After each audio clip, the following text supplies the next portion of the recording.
So good evening, ladies and gentlemen. It's a great honor and pleasure for me to begin this evening's proceedings. First of all, welcome. It's very nice to see you all here. It's a special event in my view this evening. We're doing something we haven't done before. What we have done before is celebrated or tried to showcase the work of LAL, which is the Library of Arabic Literature. So that explains why I'm carrying one of these books, the blue books, which are these books of parallel text translations of pre-modern Arabic literature writ large. So in a sense, we can understand it as the Library of Arabic Letters. So it includes philosophy, history, theology, poetry, poetics, and of course storytelling and adab. This sounds like it's hissing. Is it? Can you hear me comfortably? Yes. Okay. So that explains the blue book. But the great thing about the blue book is that, or one of the things about the blue book is that it should contain, the blue series should contain poetry, because that, of course, is the great genre that the Arabs are known for and celebrate most heartily. I mean, it's the closest literature to their heart, and has been ever since pre-Islamic Arabia. So.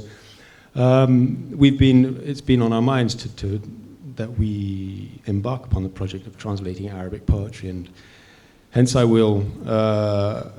That is the object of today. Professor James Montgomery will speak about a volume that's in preparation, a volume of hunting poetry, of Abbasid hunting poetry.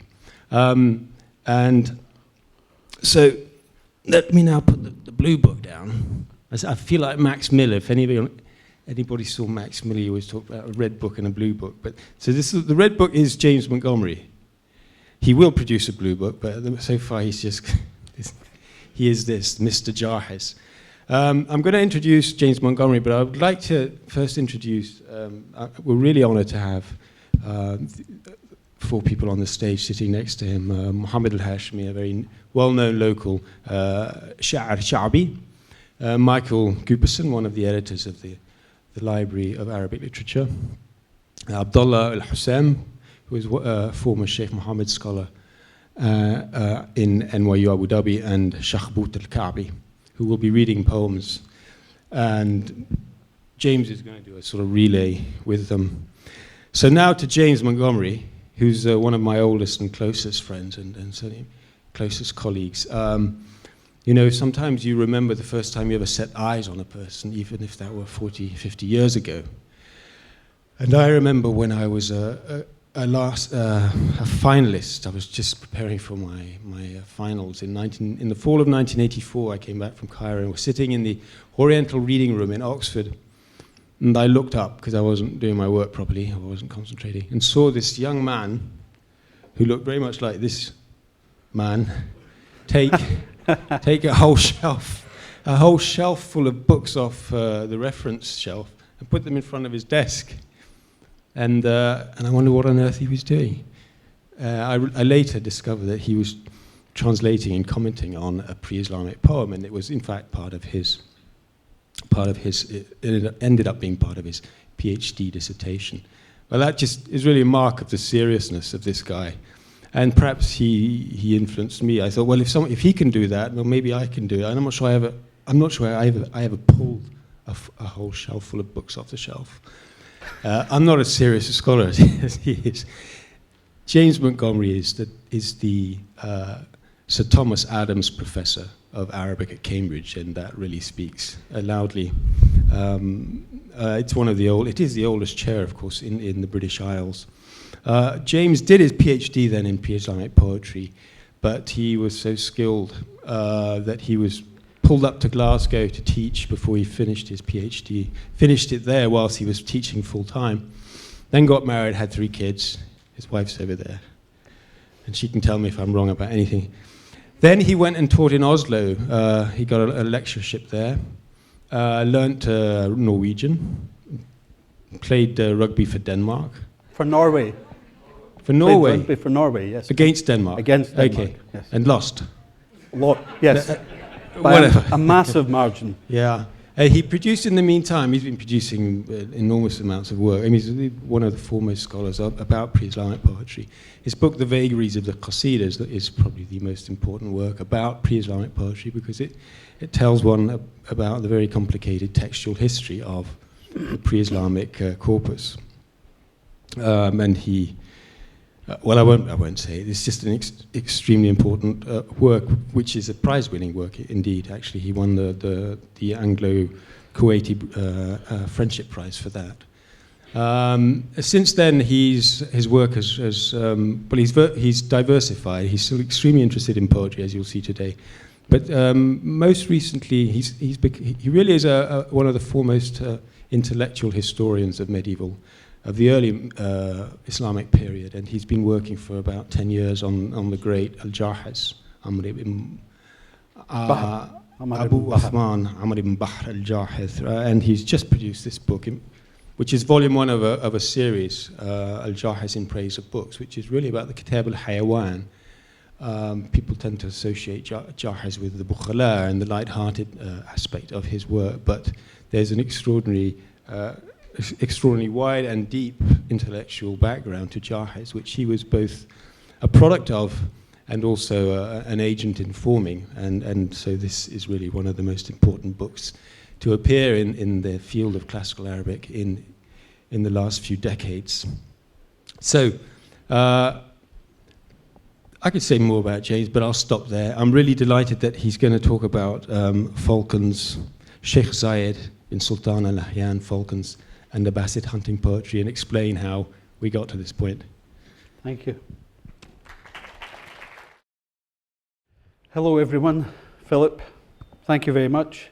Actually, the first time we spoke together was a sort of a quarrel because he had taken one of my books from my desk and I wanted it back.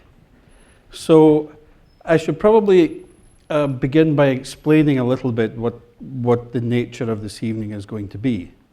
It's not going to be a straightforward lecture. It's going to be more of a celebration, and it's going to be a celebration of Arabic poetry, modern and old. And in order to do that, I'm absolutely delighted and honoured and thrilled to have been joined by 4 passionate enthusiasts for Arabic poetry who are going to read the poems. I will talk about the poems. I will read my translations, which are on the handout. And for the whole evening, what I really want to do is to explain, first of all, or try to explain, because we never really can explain the things we fall in love with. 31 years ago, I read my first Arabic poem. I fell in love with it. I don't know what happened. It was very similar to 3 months later I met my wife. So in that one space of time, 31 and a half years ago, the 2 most formative things in my life occurred. So what I really want to do is to share this passion, this enthusiasm, this love for Arabic poetry. But there's a serious purpose. I want to suggest that it's only through sharing an enthusiasm for poetry, an enthusiasm for Arabic poetry, that we can re-engage the world with Arabic poetry. Whether it's the Arabic-speaking world, of course, that seems like a very silly thing to say. Arabic poetry is enormously popular in the Arabic-speaking world. Of course it is. But the aspect that I'm interested in is through attempting to translate this poetry as poetry. I want to extend it to the English-speaking world. So that's really the structure of this evening's talk. But first, I want to tell you a story. And I want to tell you a story of how it is. I mean, I'm sure I'm not the only person in the room to think it's rather odd that a Glaswegian from Scotland is standing in Abu Dhabi talking about Sheikh Zayed, the father of the nation, talking about falcons, to the world home of falconry, talking to you this evening. Every story can be told in a lot of different ways. This is one version of it.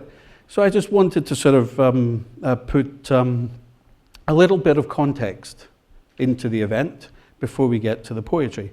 and along the way to talk about some of the hunting practices, the techniques, the animals that were used to hunt, the animals that were hunted and so on, as we progress.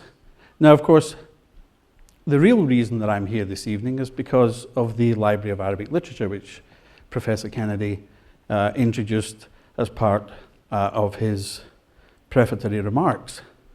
So the Library of Arabic Literature, if you're not familiar with it, the best way to explain it is to put the letter from the editor on the board. I'll read it out. It says, "Welcome to the Library of Arabic Literature. The Library of Arabic Literature is a new series offering Arabic editions and English translations of key works of classical and pre-modern Arabic literature, as well as anthologies and thematic readers.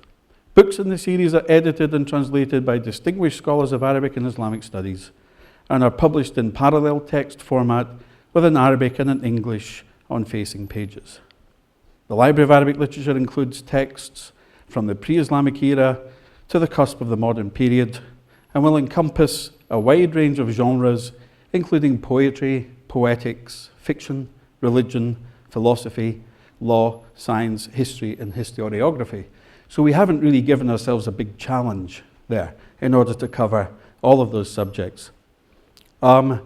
It's made possible by a grant from New York University Abu Dhabi's institute, and it was established in partnership with New York University Press. So the reason that we're here is because New York University Abu Dhabi's Research Institute has made it possible for us to attempt something which has never been done before, to bring works of Arabic, classic works from the tradition of the type that Philip's letter explains, to an English reading public.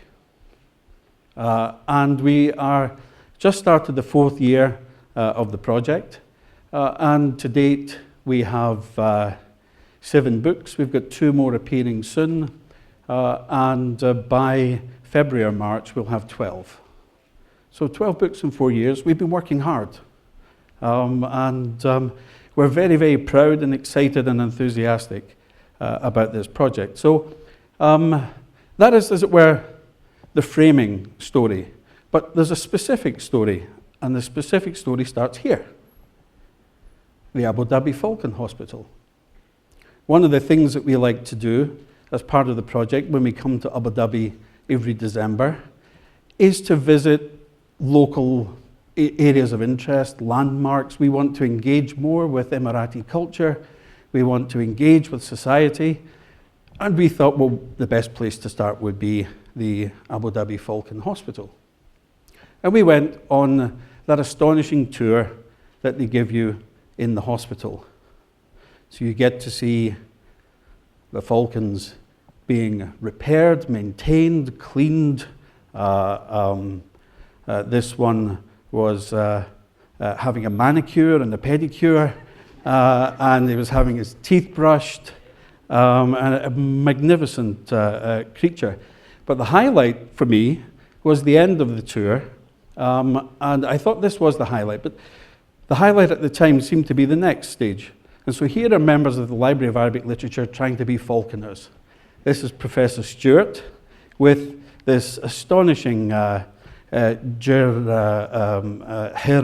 hybrid bird. It's magnificent, very friendly. It's also very intelligent, because just watch how the bird is positioning his head in relationship to each of the professors that's holding the bird up. So there's Professor Stewart, there's Professor Cooperson, there's me, looking very falconish. There's Professor Turawa. They both have the same puzzled expression in their eyes. There's Chip Rossetti, our managing editor, smiling broadly, and the falcon enjoying the experience.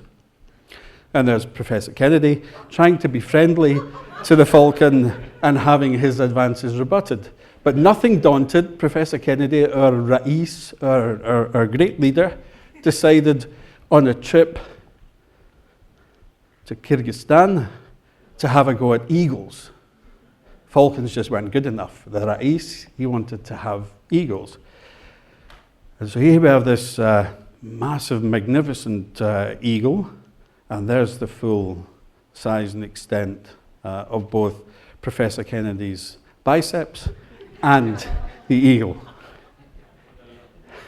So I thought, there's one of those rare moments when you come into contact with a creature of such power and energy, and you feel it's almost like an electric current when you put the raptor on the glove, on your wrist.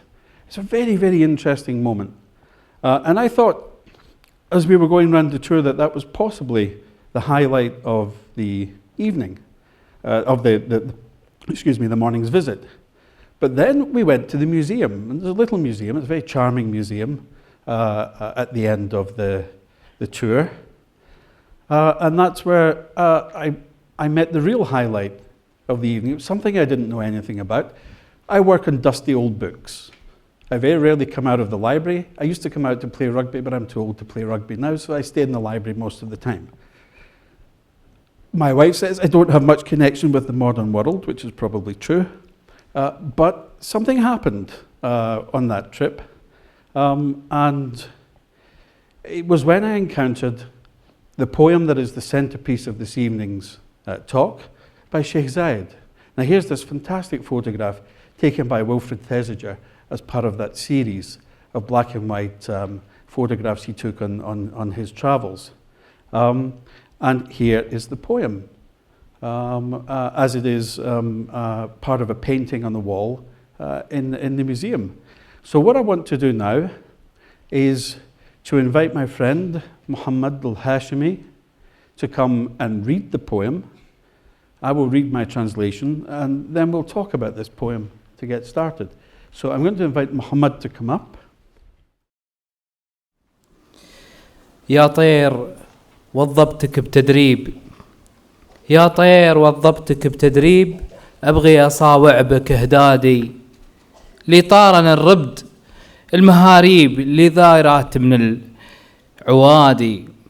يا طير وظبتك بتدريب، أبغي أصاوع بك هدادي، لي طارنا الربد المهاريب اللي ذايرات من العوادي. القفلهن عساك ما تخيب، واقصد لقايدهن عنادي. خمه براسه خمة الذيب، وعليك ما ظنيه بادي. وخل الهبوب تروح وتيب، ريش شعيع عقب المصادي.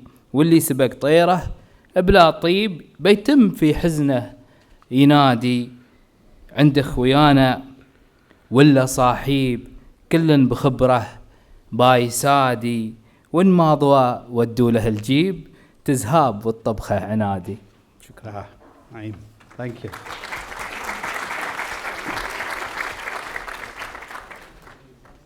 So this is my attempt to recreate this in English. I have trained and tested you, my bird. Now I challenge you, stoop to the kill. When the dusty hubbara, big as ostriches, jump from the bushes in fear, bind two in the air, please do not fail. Chase the leader, be ruthless, attack the head, attack like the wolf. I don't think he'll get the better of you. Let the winds blow after the kill, let them bring the scattered feathers. If you let your bird fly but do not care for her, you will live to regret it, as you call and shout for her in vain. Our brothers and companions look on to judge and compare how well she performs. If she's not back by night, send the jeep, get the food and provisions ready. Now, in the course of preparing for this evening, I discovered something which I didn't know before, which is that there's a special way of reciting this poem, and Nabati poetry in particular, called Shalla. I hadn't encountered it before. And I think it's so special that I would like everyone else to share in it. So I'm going to ask Muhammad to come back up again. And to perform this poem in this method of recitation. تفضل. يا طير وظبتك بتدريب، أبغي أصاوع بك هدادي، لطارن الربد المهاريب لذايرة من العوادي.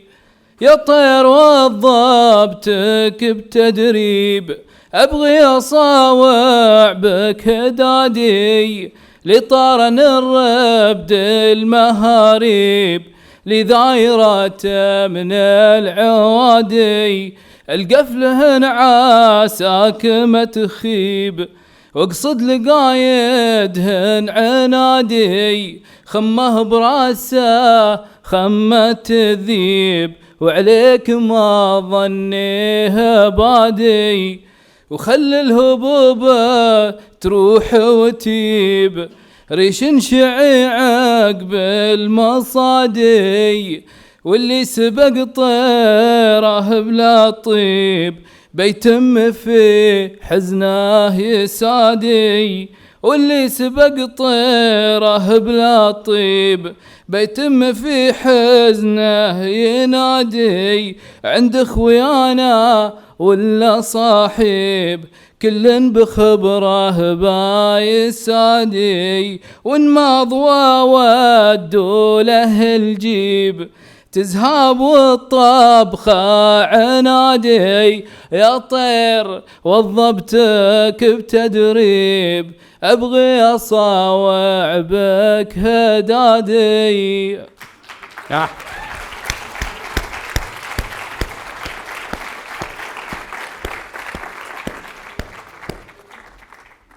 Of course, I can't match that, so I'm not even going to try. And it was superb. Thank you.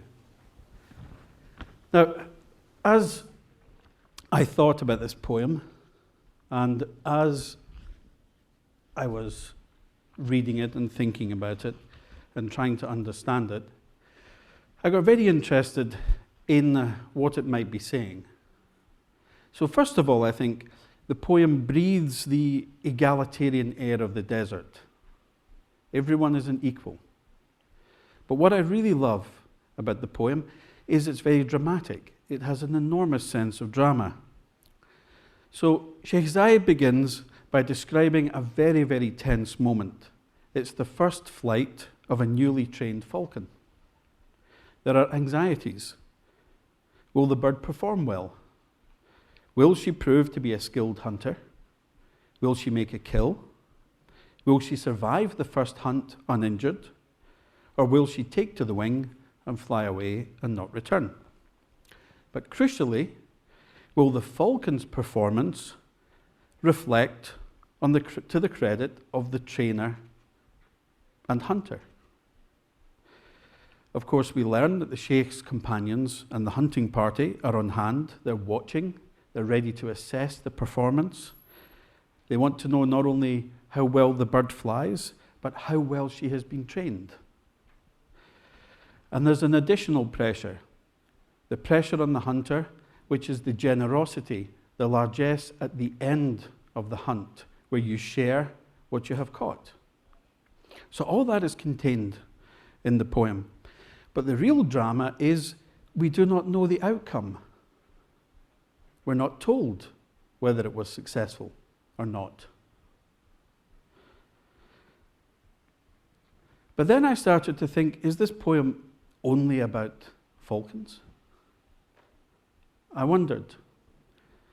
I was very fortunate to have an email exchange with Muhammad, and he suggested to me that the subject of the poem is youth, the youth and their responsibility toward the caregiver. And Muhammad suggests that Sheikh Zayed speaks as a father addressing his sons. Another expert I consulted, Professor Clive Holes at the University of Oxford, who has widely studied Nabateeh poetry, suggests that in addition to these concerns, the poem may also be a form of thinking about leadership. For me, I think the subject of the poem may possibly even be a reflection on nationhood. What I read into the poem is that the tender relationship between poet, hunter, and falcon serves as a symbol for the care and attention with which the father of the nation leads his people.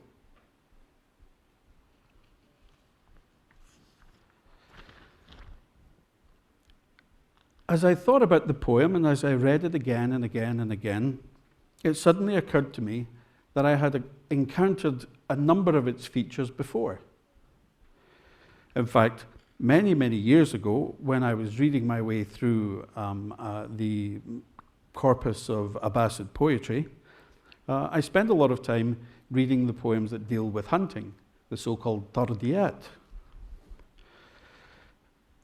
I was very interested then to know more about what these poems were, but 20 years ago we didn't have the internet. We didn't have YouTube. We didn't have websites. So it was impossible to find out anything about the animals. There were a couple of books in the library. There was the mammals of Arabia, for example, but you just couldn't get the information that you can now. But the thing that really gave me the confidence to come here this evening and to talk to you was that I met someone, an extremely gifted poet, someone who is an experienced falconer and has worked in Abu Dhabi. Her name is Helen MacDonald, and I collaborated with her on many of the aspects of this project, because in order to understand the Arabic, you have to understand the birds. If you can't understand how the birds behave, then you can't decode some of the descriptions in Arabic. And in fact, when I took my first attempts to Helen, she immediately looked at it and said, "No, that's not possible. A shaheen, a peregrine, doesn't do that. It can't be right."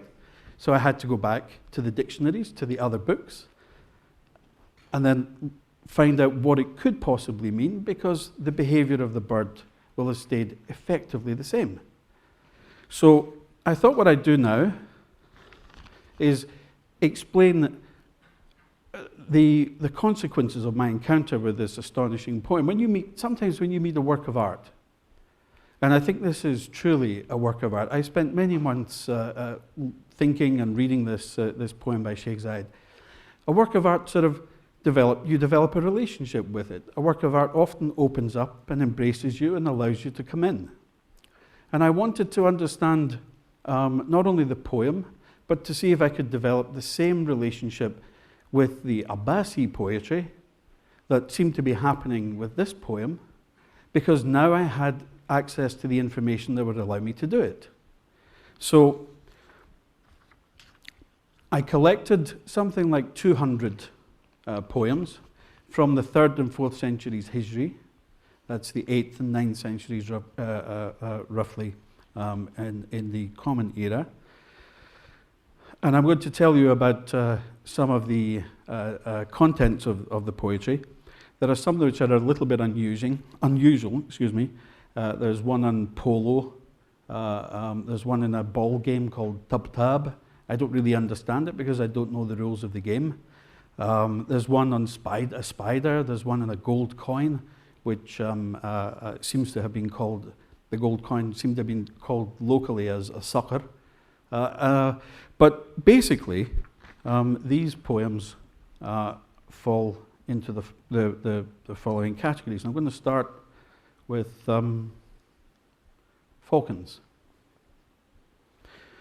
So here we have a picture of a saker, of a sucker, a hir in modern Arabic. And this photograph was taken by Dr. Helen MacDonald. And there are 15 poems out of the 200 which deal with the sucker. Then there are the poems which deal with the shaheen, and we'll have a few of them this evening. There are about 17 poems on the shaheen, on the peregrine, and then there are poems about about hunting with merlins, hunting larks with merlins, the yot. One thing I couldn't find were poems about the gyr falcon. This is one photograph taken of a gyr in Iceland. It's one of its natural habitats. This is another photograph taken by Helen. And here's one from, I think, the last falconry heritage event that was held in Abu Dhabi. So the poets who were writing these poems did not seem to have access to gyr falcons. I then discovered, I went and had a look at a couple of manuals. I discovered that there is an Arabic term for them, which is shunkur. Sometimes it's sunkur, sometimes shunkar, but beyond that, very little seems to have been known or used. The bird doesn't seem to have been very much used. Next, the baz, the goshawk. And there are 26 poems about hunting with a goshawk. So those are by far the biggest part of the corpus. There's only one poem about the bashik, the sparrowhawk. And there are a couple of poems about the uqab, the eagle. But there are also poems about dogs, and the biggest component of the corpus are poems about salukis. This is a painting by a Chinese emperor from the 14th century. And here's a plug for my book, but what I'm really interested in is the illustration of the salukis up here. The manuscript is a Mamluk manuscript, which is held in the Ambrosian Library in Milan. So there are 60 poems about salukis. What I think, and I'll speculate on why that might be once I finish the inventory. One thing I was really fascinated to discover is that there is one poem about a dog, a type of dog that it took me ages to try and track. And I should have known that the answer would have been in Al-Jahid's Kitab al-Hayawan, but that was the last place I looked in order to find the answer. This dog is called a Nowraj or a Nairaj, and it seems to have been a cross between a Saluki and a Kurdish sheepdog. It was bred in order to hunt with its nose and not with its eyes. So the Salukis are sight hounds and they hunt by sight, whereas this hybrid dog, a cross between a Saluki and a Kurdish sheepdog, was bred to track by scent. I'm not sure if that's the first instance of crossbreeding in order to determine a particular set of behavior or not, but perhaps someone in the audience would know and can help us. But there are also poems, 10 poems, about hunting with cheetahs, with the fahad. So that's a list of the hunters. What about the hunted? Of course, which animals you could hunt depends pretty much on where you are. So most of our poets would have lived in Iraq and Syria, and there you would have had access to desert land, oasis, wooded areas, and so on. So pretty much the quarry is determined by not only the migration patterns of the animals, but also by the habitats. What I also discovered is that it is possible that the caliphal city that was built in Samarra in the 3rd century actually had managed game reserves to allow hunting without having to go too far, as it were, which I found a really interesting historical observation. So before we get into the quarry, there's a difficulty that I have to mention that's typical of this poetry. The animals are often not named in the poems. I first thought that was perhaps because it was like a riddle. The poet is saying, well, which animal am I describing? I don't think so. I now think that the poem was probably recited with the animal present, with the falcon present to hear the poem. I think that because there seems to be that special bond I was talking about between hunter and hunted animal seems to have been replicated and relived by the poets in their poetry, and they were hoping to recreate it. And I think the presence of the animal is absolutely central to that. You may have other ideas, and I'd love to hear them. But it can be difficult sometimes in identifying which animal is doing the hunting. And sometimes I think when I've been going through the manuscripts, the scholars may have got it slightly wrong. But if it's difficult to work out who the hunters are, it's even more difficult to work out who the hunted are. So, for example, if the poem says that a Dhabi was hunted, what exactly does that mean? And I'll give you an example, a few examples as we go through the list of quarry. So I've restricted my quarry to just those things that would have been hunted with a falcon. Of course, the traditional quarry of the falcon is the hubbara. Here we have a picture of one before, and here we have a picture of two after. And the hubbara are the quarry, the choice quarry for the Saker falcon in particular. But desert hares were also hunted. Here's a very famous hare who wasn't hunted by a falcon, but I couldn't resist putting the picture in. And there's one that may possibly have been hunted by a falcon. So I mentioned gazelles, I mentioned dhabis, but if we meet the word dhabi, do we mean this, the Dorcas gazelle? Do we mean this, the Arabian mountain gazelle? We sometimes refer to that as the idmi. Or do we mean this, the short-horned gazelle? We sometimes refer to it as the reem. I don't know the answer to this. I don't know how to work out what the answer is. And the same thing is true for the following. Does anyone know what this is? Can anyone tell me what bird this would be? No? It's a teal, actually. Right? No, that's a duck. Even I know that's a duck.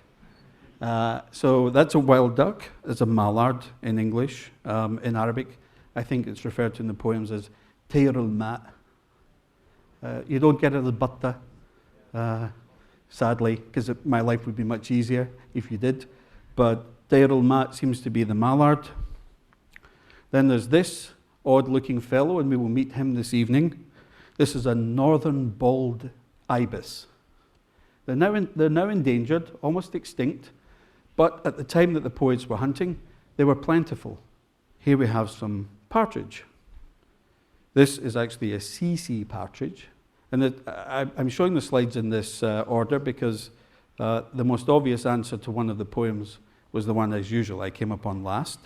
So I started with the rare ones, the CC and the sand partridge, but really the partridge that they were talking about is the chukar, which I haven't tasted it yet, but is supposed to be delicious. So we also hear that the sakar and the shaheen chase the iwaz, the goose.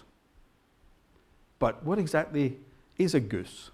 I'm sure we'd all recognize a goose when we see one, but do we mean the greater white-fronted goose, the lesser white-fronted goose? Do we mean the grey-lag goose, or do we mean the red-breasted goose? Now, I say this because all four of those birds have a migratory path across Iraq. And so, possibly, 1,000 years ago, they were also migrating in the same way. So whenever we meet the word it could possibly be any of them. This is where I went again to consult Dr. Helen, and she said, well, you got to think of it in terms of size. Depends on how big your bird is. If it's a big bird, it can go for the greater white-breasted goose. If it's a small bird, it wouldn't stand a chance. But I have no way of knowing from the poems because they don't say this bird had a wingspan of 160 centimeters or whatever. So that part of the project I cannot solve.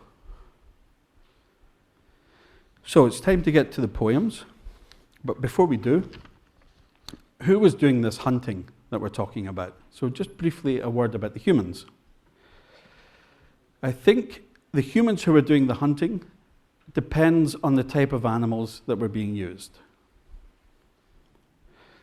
Sometimes the poet is described as doing the hunting. Sometimes a falconer is described as doing the hunting. Sometimes there's a hound master, a cheetah master, a professional hunter is actually in charge of doing the hunting. I think it's safe to assume that when we're hunting with cheetahs, we're talking about the super rich. I don't think the ordinary person could afford to train and own a cheetah and go hunting with it at the weekend. I might be wrong, but I think it's unlikely. I then thought, well, perhaps the Salukis, there are more Saluki poems than any other type of poems in this corpus, because the Salukis were relatively easier to breed and to own and possess than, for example, the Baz or the Sakhr or whatever. And then I discovered a poem, 2 poems in fact, in which the Khalifa, Al-Amin, has his own Salukis. So the rich were also hunting with Salukis. I think what we end up saying, and this is that we meet both ordinary and extraordinary people doing the hunting in the poems. The key thing I would like to stress is that it's the bond between the human and the animal that is central to the poetry. So when I was working through this corpus, still with the memory of Sheikh Zayed's poem in my mind, I came across a number of poems by Abdullah ibn al-Mu'taz. Now, Ibn al-Mu'taz was the 13th Abbasid caliph, and he was born in the year 861. He grew up in Samarra, and the traditional view is that because the family wouldn't allow him to enter politics, that he devoted himself to poetry and literary pursuits instead. But I think that's the wrong way to look at it. One of the things that I think happens with the poetry is that it was one of the principal ways of uniting people. And so for someone in a position of authority, for a nobleman, one of the ways of gathering people around you was through the use of poetry, and in this particular instance, through the use of hunting poetry. Sadly, Ibn al-Mu'taz did become caliph, but his reign was very short-lived, and he was quickly replaced by the 14th Abbasid caliph. But the point to remember about this, about Ibn al-Mu'taz, is that the poetry acts as a way of gathering people around you. It acts as a way of establishing networks, of establishing a community, of keeping that community together. Here we have a page from a very old manuscript, in fact. The scribe finished copying it on Dhul Qa'dah 372. So it's only 80 years after Ibn al-Mu'taz died. And I've had to use modern computing skills to turn the page around in order to get to this particular poem at the top here. And it sort of runs along like this until the scribe realizes he's running out of space, and then it starts going all over the place. And it was very difficult to actually piece all the bits together. So what I'm going to do now is I'm going to ask Michael to come up and to read this poem by Ibn al-Mu'taz. I can tell you that according to the copyist, it is a poem about a Sakhr, about a Saker falcon. وأجدل يفهم نطق الناطق ململم الهامة فخم العاتق أقنى المخالب طلوب مارق كأنها نونات كف الماشق ذي جؤجؤ لابس وشي رائق كمبتدى اللامات في المهارق أو كامتداد الكحل في الحمالق ونجمت للحظ عين الرامق 10 من الإوز في غلافق فمر كالريح بعزم صادق حتى دنا منهن مثل السارق ثم علاها بجناح خافق يضرب أحراز الحشا من حارق كما رأيت رجة الصواعق فتفقت من هالك وفائق وحسر القوم إلى المرافق فنحن من ملهوج ولاحق حتى بدا ضوء صباح فاتق مثل تبدي الشيب في المفارق فالحمد لله الوهوب الرازق.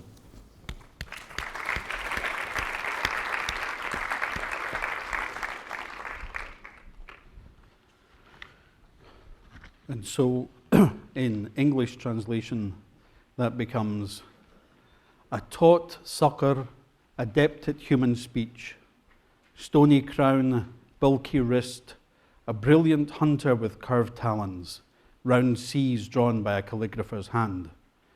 Breast dressed in fine patterned cloak, like L loops on parchment or lines of coal on eyelids. A side glance from a sharp eye shows 10 geese in a duckweed pond. She rakes off on a true course a puff of wind, creeps like a thief.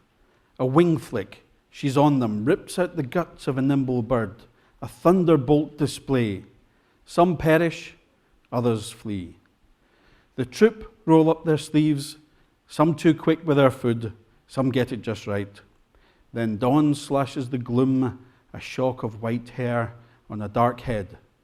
Praise be to God, the generous provider. So what we have in this poem is we have a description of the bird itself, then the actual chase, the hunt, and then the feast at the end. And that's a very common format for all of these poems. So we're going to move on now to the next poem, and I'm going to invite Abdullah to come and read the next poem by Ibn al-Mu'taz. أقبل يفري ويدع ممتلئ اللحظ جزع مستروعا ولم يرع تبصره إذا وقع كفرد خف منتزع أمام جند وشيع سود كأضلال القزع إذا رأى الروض رتع ليس يخاف ما صنع وضر نفسا ما نفع لما رأى وجه الفزع طار قريبا وانقمع وريب دهر قد خدع وحم موت ونقع وصكه ثقف كسع فقطع البغث قطع وليس في العيش طمع. شكرا.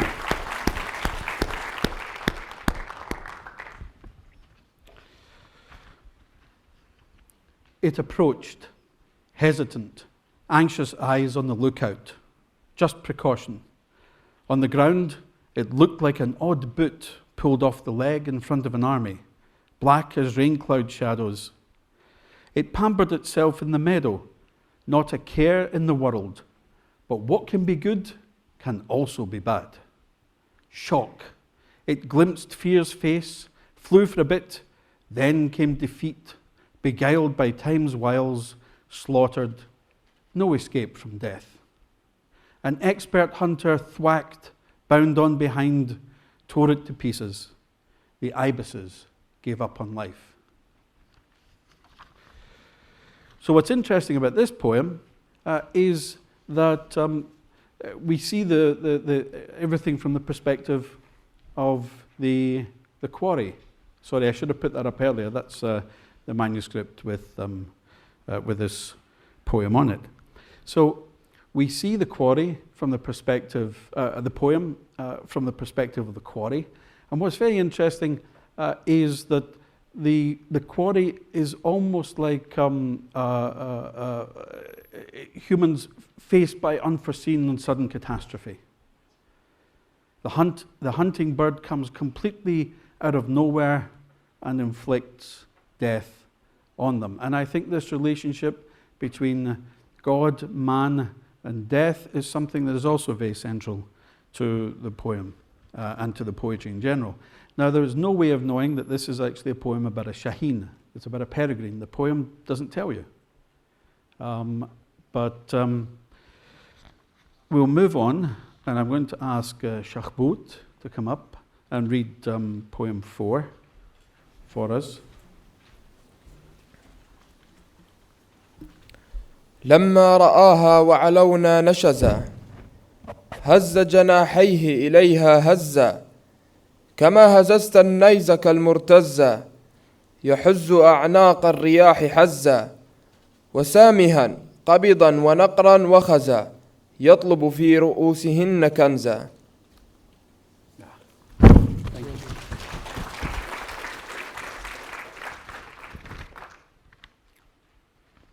She saw them from a hill. Fluid bolt, a flick of wings, a spear run home with flick of wrist, cut clean through gangly dust clouds. She mantled, grips, pecks, slices, scoops treasure from their heads. So I'm going to get Shahbout to come back up and do the next poem for us. قاس على سفك الدماء فض ما بينه وبينهن وعظ يعطي يديه ما أراد اللحظ.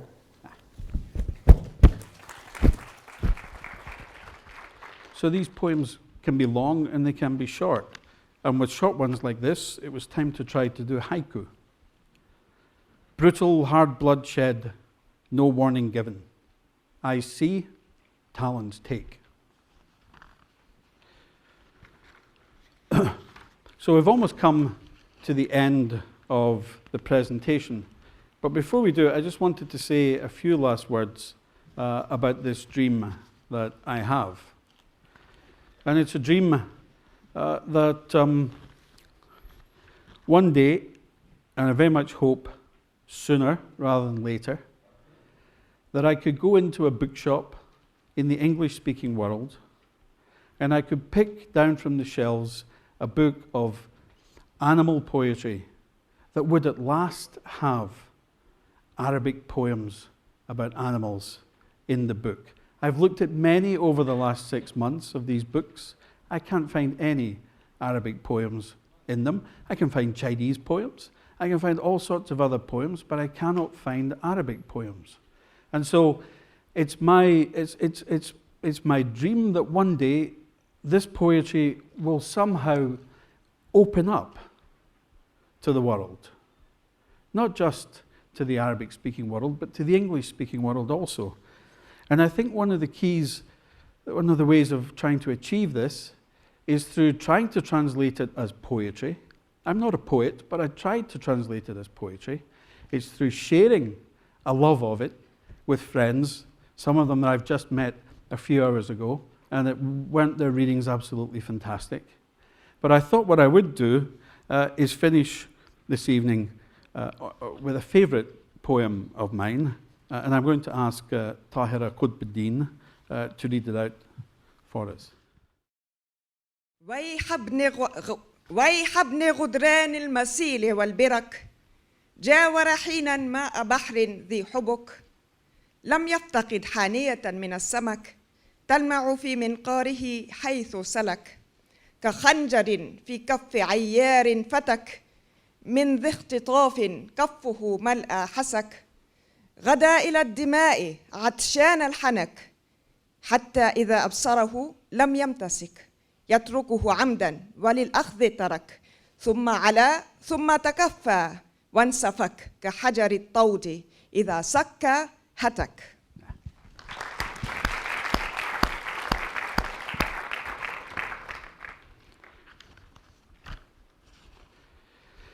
It was a grim day in the river pools for the bird by a wind-rippled lake, where squirmy fish glistened in his beak, an assassin's evil dagger. Snatchfoot came, rancorous thirsty beak out for blood. She sighted him, no delay, avoided him. It was a trap, ringed up, waited on, fell. An avalanche, a thwack, a shambles. Thank you.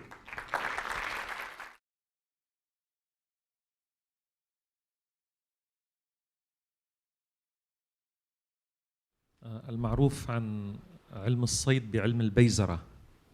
كنت أتوقع منك أن تتكلم عن علم البيزرة. والبيزرة من الباز، لم يرضى الباز إلا عالي الشجر.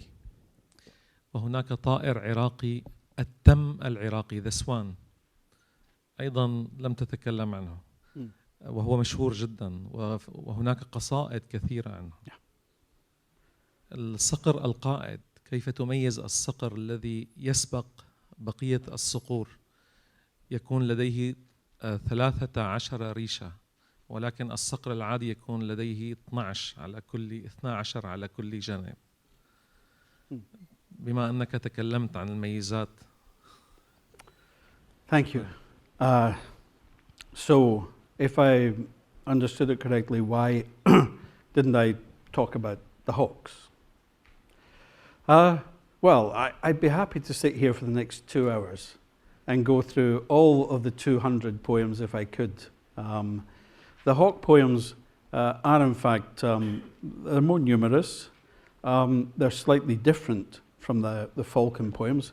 Because my work is really just at the beginning at the moment, I haven't yet worked out whether the poets do things with poems about falcons that are different from what they do with poems about hawks or salokis. So really it was the exigencies of time that meant that I didn't address it. But also, I'll be honest, I have confined myself to the poetry. I haven't looked at the manuals of Baizara yet, right? And I know that there's a group in Al Ain that are working on this, and I would very much like to meet them and learn from them. But what is immediately apparent to me is that there's the poems have a language that is both technical and non-technical, and it's slightly different from the terms that are used in the manuals of Baizara. So ultimately one day I would like to then think about the kind of language that is used and whether this was, as it were, there's a technical type of hunting and another language that hunters use for the hunt itself. But it's a very good question, and I would love to spend more time talking about it. Thank you. Hello. Hi. I just have a small, short technical question. In your attempts to transfer the meaning, the language, everything from Arabic into English, have you found difficulty in actually establishing a rhyme similar to the one that we have in Arabic? Because in Arabic, the beauty of the Arabic poetry is more about the music of it. It keeps the same rhyme all the way from line 1 to the very end. Yes. How did you go about that? The English, I mean, I listen to your translations, but... Well, I can't do it. And English doesn't work like that. It can't sustain that type of rhyme without sounding like a limerick or something silly. And I didn't want to make this poetry sound silly. But what English does do, and what the type of language that people in Scotland use, which I've sort of fallen back on quite a lot in doing this, what English has are the power of monosyllables. So I try to restrict myself as much as possible to words of one syllable. Because what I wanted to bring across was the power, the drive, the excitement, the narrative energy. Of course, I've shown this to lots of poets whom I know who don't know Arabic. They have been quite complimentary. I don't think it's because they were doing me a favor. I think what it was able to do to them was to read it as something that wasn't rooted in a set of formal requirements. Now, I'm sure that one day there will come along someone who is much more gifted than I am in both Arabic and English, and will be an enormously gifted poet and can take my feeble attempts and turn them into magic. I hope I'm alive when that happens. Thank you. You, Professor, everybody tries to translate a poem, essentially faces too many difficulties, as the man said before, and usually uses three approaches. The first one is translate word by word, which is the easy part. The second approach is probably to try to find the meaning as a free text, which is also easy part. But the difficult part is try to find the words that shocks the reader. Yeah. Who can understand, let's say, Baudelaire in French, that he usually plays with the words, and when you read Baudelaire in French, you listen the steps of the horse on the stones. Yeah. Who can understand Shakespeare or Edgar Allan Poe, or even, let's go further, in ancient Greece, who can understand Homer or Sophocles or whatever? Essentially, the question is not for you, but in your guests. Are you satisfied, okay, in quotes probably, with the translation? And the translation, which has really impressed me, since I don't know Arabic, I listen the music of the Arabic language. Was this the translation the third path of the translation? That's what I was telling James before this. It's amazingly accurate and musical, and to translate that kind of traditional way of poet writing and make it look so full of literature and rich, and make it rich in words and meanings, that's amazing. And I told him that he should go on and keep translating those phrases, especially Ya Tayr, as I read it. And my wife is a translator, by the way. She translates English poems to Arabic, and she had two books, and I know how difficult it is to translate poetry and make it keep the meaning and the rich inner music, and that's more difficult than anything else. Yeah. Amazing. Congratulations. Thank you. I'd just like to thank you all for a great evening, actually. I think raising this topic in this way is fantastic. And thank you. I just an observation from experience of having fortunate enough to have been with Sheikh Zayed hunting, is that the poetry and everything, it was usually, hunting was a kind of a fun thing to do, and the poetry came in the evening or late afternoon after the hunting. People were all in pretty good moods, usually, not every time you caught. Sometimes birds did get injured, and that's reflected in some of the poetry as well. But it was in good spirit, and each bird had its own handler, and there was almost this competition between the handlers and their tribes. And again, it was like you described it. It's almost bringing the tribes together. Could the Manasir out-poet the Awama? Yeah. It was great, an enjoyable occasion. And I think that, that's what you've given us tonight. It's an enjoyable occasion. Thank you very much. I'm touched.